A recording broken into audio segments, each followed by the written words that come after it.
Many hats that I wear. One of them is I am a faculty member at Laurier in the School of Business and Economics, and I teach courses around excuse me, organizational behavior, management skills, communication for managers, and human resource management.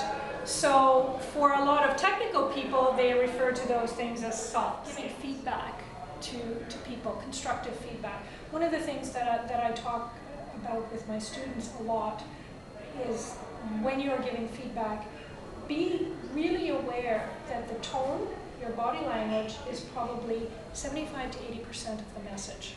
So that if you are giving feedback in a helpful tone with a little bit of empathy for where the person is coming from, and you just show that empathy, who you have to give that kind of feedback to.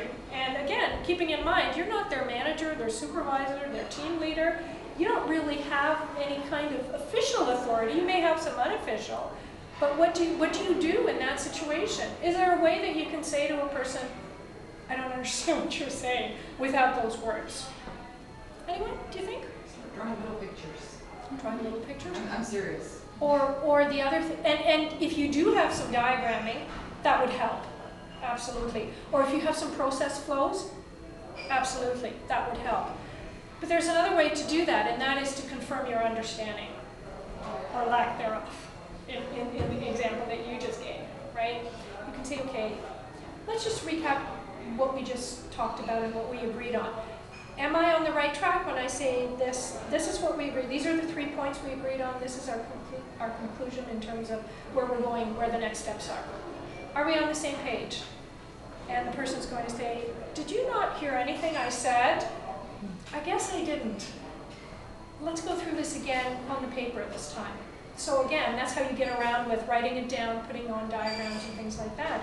But in that situation, you took the onus off the person. When you speak, I don't understand, to maybe I didn't understand what you were saying, so let's try it a different way.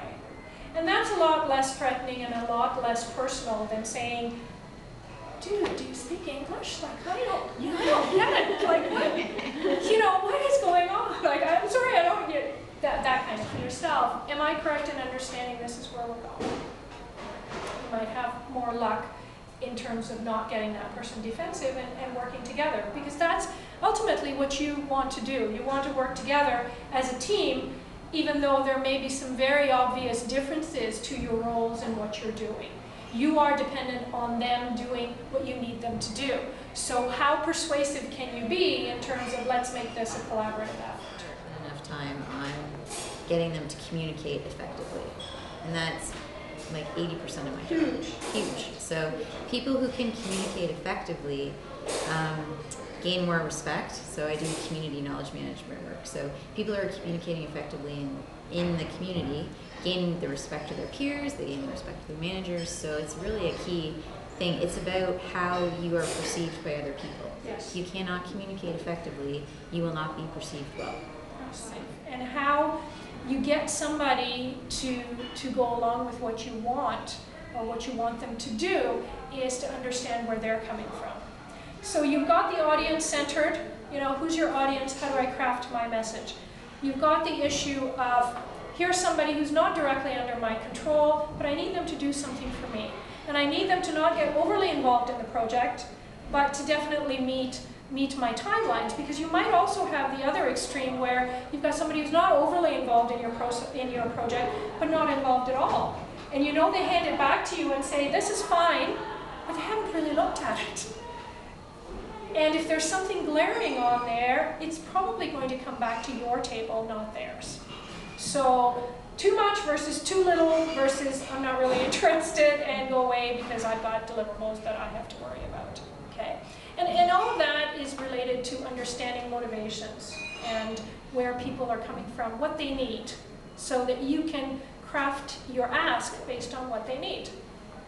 And that's one way of looking at it.